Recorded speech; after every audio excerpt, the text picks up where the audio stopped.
Bonjour à tous et bienvenue dans Terre de Blues TV.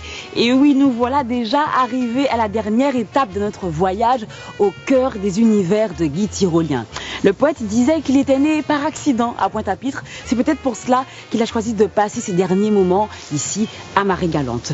Guy Tyrolien était un amoureux de la Grande Galette et je vous propose aujourd'hui de partir avec moi en balade dans quelques-uns des endroits qu'il a aimés. Nous sommes à La Treille, sur les hauteurs de Grandbourg, tout près de la maison de l'auteur. Ses fils Alain et Guy, alias Kael, vont nous raconter l'histoire de cette maison. Allez, on y va. Bonjour messieurs, je suis contente de vous retrouver après le petit coup de tambour de la dernière fois.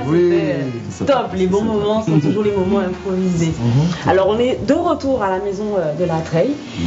Quand on a préparé l'émission, Alain, tu me racontais un peu l'histoire de cette maison. Raconte-nous à nouveau, parce que c'est quand même assez incroyable. Ah oui, c'est une histoire un peu mystique quand même. Alors ici, quand même, on se situe donc à Grandbourg, mais en fait à Bambara. Et ce qui est extraordinaire, c'est un nom de domaine qui existait déjà. C'est un nom de domaine qui existait déjà. Et en fait, comme mon père et ma mère cherchaient un terrain pour construire en Marie-Galante, ils ont cherché un peu partout, Capesterre, Grandbourg, Saint-Louis. Et puis ne voilà-t-il pas qu'ils tombent sur ce terrain magnifique, où il y avait une vue sur mer. Et quand on demande le nom du terrain, on leur dit mais c'est Bambara. Or mon père a vécu des années de sa vie avec les Bambara. Donc il parlait d'ailleurs, c'est une langue aussi, il parlait le Bambara. Il a vécu avec le peuple Bambara. Et c'est des peuples qui sont où exactement là sur le Mali, le Mali, Niger, etc. Mais ce qui est extraordinaire, c'est qu'on retrouve le nom Bambara à Marie-Galante. Donc on voit la connexion Afrique, Marie-Galante, Guadeloupe. De toute façon, il n'y a pas de hasard. Il n'y a pas de hasard, c'est un terrain qui était fait pour lui. Pour lui. Alors ici, on est sur une partie basse de la maison, avec une terrasse, etc. J'imagine que ça a pris du temps. On ne s'est pas posé comme ça. Combien de temps ça a pris la construction de cette maison? En fait, la construction a commencé en 78 et s'est terminée en 80. D'accord. Parce qu'à l'époque, il faut imaginer qu'il n'y avait vraiment rien ici, il n'y avait pas de route, c'était vraiment les bois. D'ailleurs, c'est un terrain de chasse aussi, parce qu'il y a une ravine en bas, un peu plus loin, où il y a beaucoup de tourterelles, beaucoup d'oiseaux, etc. Et il y avait quelques gens qui cultivaient aussi des ignames, des choses comme ça, mais c'était avant tout un terrain de chasse. Et donc il fallait faire la route, il fallait apporter les matériaux de construction. Et puis c'était une maison à l'époque qui était un petit peu révolutionnaire de l'aspect architectural. Et là je dois dire que ma mère a beaucoup contribué, bien sûr avec l'architecte, mais ma mère elle y a mis beaucoup de son esprit et de son goût, de son imagination. On a pu nous voir la dernière fois quand on était, de sa créativité. Exactement. Est-ce que vous avez, parce que vous étiez plus jeune au moment de la construction de cette maison, légèrement. On est toujours jeune. Oui, je suis un peu plus jeune que vous l'êtes maintenant.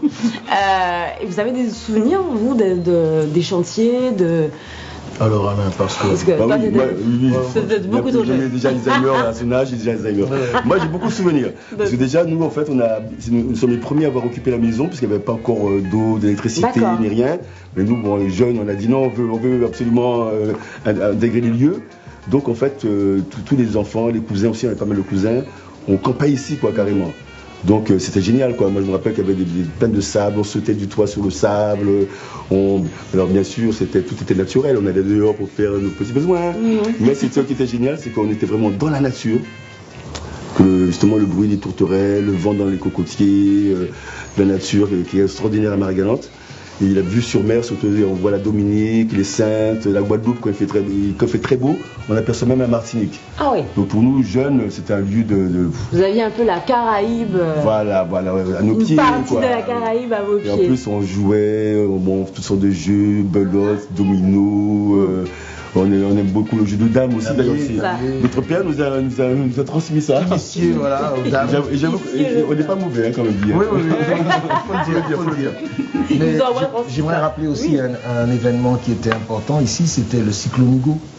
Parce qu'en fait, on l'a passé dans les pièces que tu vois là. D'accord. Et donc, on était enfermés là et on attendait que ça passe, quoi. Et ici, c'était de la tôle qui était au-dessus, c'était de la tôle. Et donc, les feuilles de tôle partaient une par une. Et on comptait donc les feuilles qui s'en allaient. Et c'était vraiment une nuit particulière, cette nuit du cyclone Hugo. D'accord. Et quand on est sorti de notre bunker, eh bien, tout Marie-Galante c'était à plat, quoi. Il y avait on voyait à perte de vue.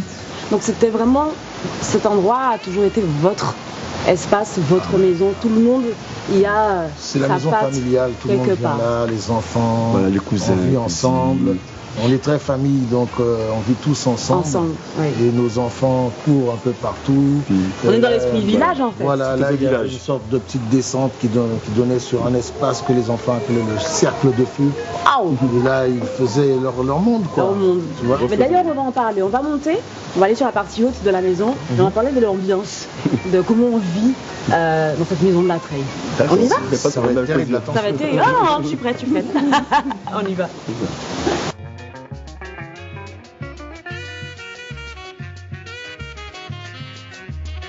Alors là, on vient à un impromptu.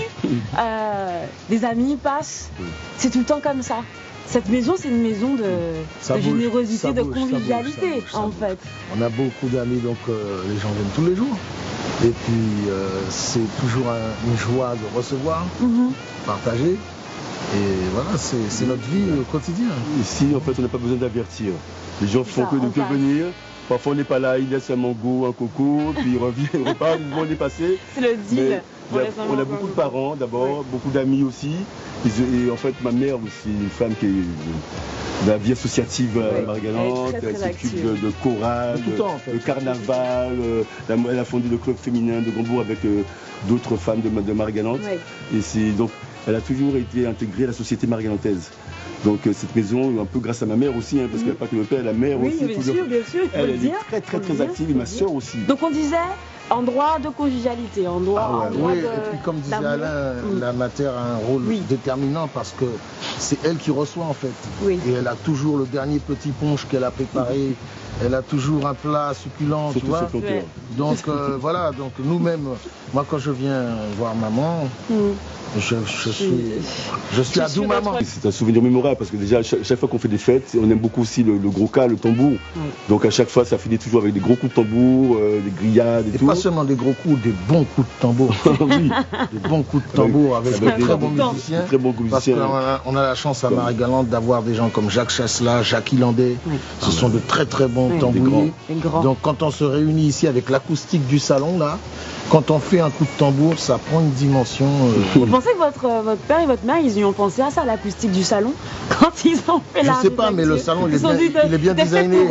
C'était fait pour recevoir en fait. T'as une bonne acoustique. Je pense qu'ils avaient voulu une maison pour recevoir. Pour recevoir, c'est ça, on le sent.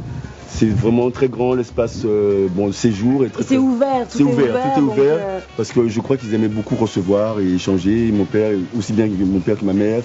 Puis ils nous ont transmis ça, puisque ma soeur, elle organise plein de choses, mon frère encore plus. C'est un peu moi un peu le plus renfermé, mais c'est vraiment l'ouverture. Ça fait déjà un peu plus de 30 ans qu'il nous a laissés. Il est encore là, de toute façon, dans une certaine mesure. Ça lui ferait plaisir de voir que la tradition se perpétue. Chez vous, Alain me disait précédemment que c'était un très bon vivant. La maison n'a pas bougé, n'a pas pris une ride depuis son départ au final. Non, en fait, lui, c'est un épicurien. Il aimait dire, il aime cueillir les roses de la vie, comme disait Ronsard. Donc à chaque fois qu'il y avait une petite satisfaction, un bon repas, un petit punch, une bonne musique, un bon livre, il disait toujours une phrase. C'est toujours ça de prix sur l'ennemi. L'ennemi, c'est la mort, la maladie. Et tout. Et à chaque fois, il appréciait le moment présent. En fait. C'est vraiment le carpe diem. Toujours prêt à bondir sur la vie, à bondir sur l'amour. Voilà. Ça faisait partie de ça. Il avait une phrase très importante.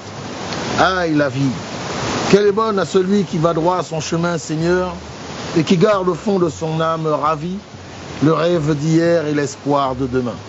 C'était de lui ça? Non, c'est une phrase familiale. C'est un truc qui se transmet comme ça. De génération en génération. Je transmets ça à mes enfants. Je pense que je ne sais pas si c'est notre arrière-grand-père ou grand-père, mais lui il me disait qu'il tenait ça de son père. D'accord.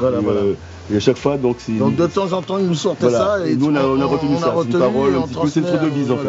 Voilà. Eh ben, la transition est toute trouvée parce que maintenant, vous allez nous emmener à Ducos sur l'espace de la maison des ancêtres. Ça s'appelle Sophie. Sophie, pardon. Section Ducos, mais Sophie. Ce qui signifie la sagesse. Très bien.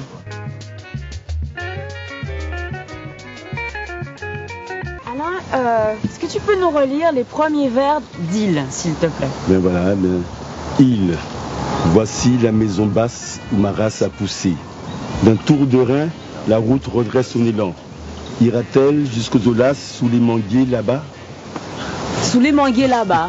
Ben, on y est. Alors du coup, on découvre là qu'il parle de ce terrain familial où il a grandi. C'est la maison ancestrale. En fait. La maison ancestrale où ses grands-parents, ses parents ont vécu, ses grands-parents. Voilà, les grands-parents, tout à fait. Et les ancêtres peut-être avant, les arrière-grands-parents. On est dans l'endroit, dans le berceau de la famille tyrolienne. Voilà, c'est la propriété qui s'appelle Sophie, okay. Donc près de Ducos, section Ducos. Et il y avait le père Richou, qui était donc le grand-père de mon père. Et il y avait l'autre, c'était maintenant l'arrière-l'aïeul, c'était le père Sétout. Alors, vous me disiez qu'il n'y a pas si longtemps, on pouvait encore apercevoir les bases de la maison, là-bas à l'entrée du sentier. Que sont devenues ces bases? C'est le temps, l'usure? L'usure, les cyclones. Voilà, c'était des maisons en golettes, en bois, tu vois, c'était des matériaux assez fragiles, quoi. Donc avec le temps, et puis le manque d'entretien aussi, parce que mine de rien, c'est une propriété qui est vaste. Comme on disait, il y a plusieurs héritiers, donc voilà, il y a beaucoup de choses. Donc il faut s'entendre avec tout le monde avant de savoir ce qu'on fait de... C'est une belle propriété qui est remplie d'arbres fruitiers. C'est ça, c'est qu'on retrouve aussi cet espace... mango, toutes sortes d'arbres, et puis c'est toujours la nature. C'est toujours la nature, c'est ça. Le droit à la nature reprend ses droits plutôt. Oui, est-ce que vous avez des projets pour cet endroit? Alors, réponds donc. Bien sûr, on en a plein. L'idée, c'est bien sûr de bien délimiter la propriété, de bien mettre les choses à plat. Et puis, mais c'est toujours des problèmes, surtout d'organisation. Bien sûr. Tu sais, parce que quand il y a plusieurs personnes, il faut trouver un... Mais alors, qu'est-ce que vous allez en faire? C'est quoi le projet? Moi, j'aimerais bien déjà faire un petit endroit pour se reposer, tranquille, parce que c'est une terre de méditation, tu vois. Et son nom déjà, Sophie. En tout cas, merci beaucoup à tous les deux d'avoir partagé un très très grand avec plaisir nous un petit peu de vos racines, de vos terres. C'est important parce que au final, votre père avait ses racines ici. Vous continuez de planter les vôtres aussi ici également. Et puis pour les générations futures, c'est important de savoir qui on est, d'où on vient. Et votre père a pris soin de conserver ça pour vous. Absolument. Donc merci de le partager avec nous. Merci beaucoup les garçons. Merci. À très bientôt. On peut se faire la bise quand même? On se fait la bise? Ah oui, avec grand plaisir. C'est une occasion, hein. Et puis... Attends, encore Et bonne fin de festival à tous les deux. Merci. À bientôt. Et vive le thé de blues. Bonjour Madame la Présidente, merci de nous accorder un petit peu de temps aujourd'hui pour conclure ce dernier module autour de la figure de Guy Tyrolien cette année. Très beau festival, très belle édition. Est-ce qu'on peut déjà faire un premier bilan? Mais tout à fait, nous arrivons au terme de cette édition qui a été, Dieu merci, extraordinaire, je crois qu'on peut le dire. Le temps a été clément malgré quelques menaces. La population a ressenti cette sérénité qui caractérise Marie-Galante. Donc je crois que belle édition, les artistes ont été à la hauteur de nos attentes. Absolument. Et bien au-delà. Et puis pour finir, bien sûr, avec Ayo hier soir qui a su faire passer cette émotion, cette vibration, toutes ces ondes positives. C'était très très beau, une belle communion aussi. Tout à fait, je pense que c'est ça qui est important, c'est ça qui est Marie-Galante, mais elle a su presque le matérialiser. D'habitude on dit un truc impalpable et particulier, mais là je crois qu'elle a su toucher du doigt et nous faire ressentir ce qu'on ne peut pas toujours décliner en mots. Absolument. C'était vraiment formidable. Très très fort. C'était très fort. L'édition de cette année était axée autour de la figure de Guy Tyrolien dont on fête le centenaire cette année. C'était une évidence pour vous de le faire. C'est vrai qu'on dit beaucoup que Guy Tyrolien a été un peu l'oublié de l'Amérique du Sud, qui était un peu mis de côté. Là, et on ne pouvait pas passer à côté de l'occasion de lui rendre hommage. Qu'est-ce que vous retenez de Guy Tyrolien?